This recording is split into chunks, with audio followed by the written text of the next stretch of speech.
LNJP hospital, giving you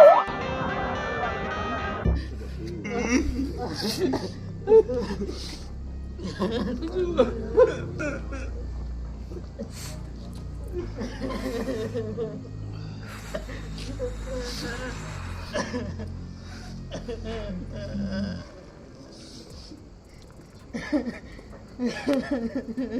at the LNJP hospital right now, and I have with me the family members जो मुझे बता रहे हैं कि इनको एम्बुलेंस तक नहीं प्रोवाइड किया जा रहा है। सर एम्बुलेंस भी नहीं दे रहे हैं। नहीं दे रहे अपने पास चलाओ जी, वो कह रहे हैं अपने खर्चे चलाओ जी। ठेकेदार घूम रहे हैं, अपना गाड़ियों की एम्बुलेंस ठेकेदार घूम रहे हैं, आप करवा रहे हैं।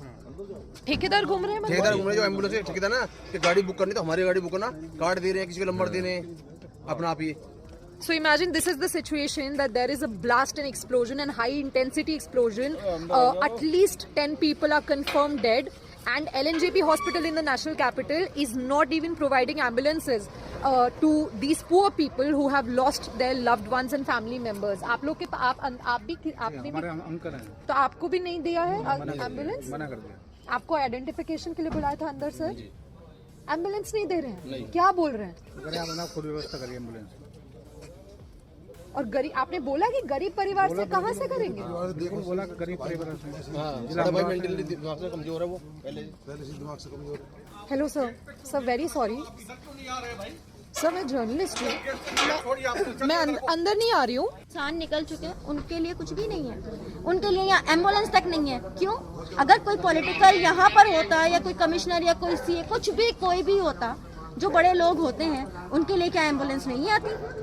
या ये सारी चीजें, ये सारी तकलीफें आवाम ही झेलेगी और कोई नहीं झेलेगा।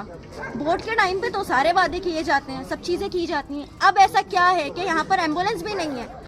फोन किसी ने यहाँ उठाया हॉस्पिटल में। अच्छा अच्छा।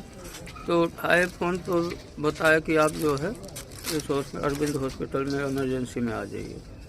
इतना थोड़ा सा बात हुआ, फिर फोन में दोबारा नहीं लगा, उन्होंने फोन ही स्विच ऑफ कर दिया। उसके बाद आपको अस्पताल में बुला के बॉडी शॉप दिखाया है? नहीं, हम तो बहुत 4-5 घंटे से बहुत प्रयास किए, अथक प्रयास करने के बावजूद तब जो है हमें बॉडी इतनी टाइम दिखाया गया है 2:30 बजे। अब जो है कंफर्म हुआ कि भाई जो है एक्सपायर अब नहीं रहा। So this is extremely concerning that there are many families outside the LNJP hospital where I am right now, and they are in fact telling me that they are just getting calls from police officials and doctors, and they are being called in at the hospital and they are being asked to identify the bodies, but their names are not on the list. They have been going from pillar to post to look for their family members, but nobody informed them that their family members have lost their lives at the explosion which happened at Redford this evening. And I mean, what I'm witnessing right now outside the mortuary is beyond my comprehension. The bodies are so badly charred that even the family members are telling me that even they cannot recognize or identify them. The most important question remains, what was the nature of the blast? If it was an accident or an act of terror. We will only know this in the next 24 hours, and let's wait for the official confirmation. Let's wait for the security agencies to let us know. Thank you.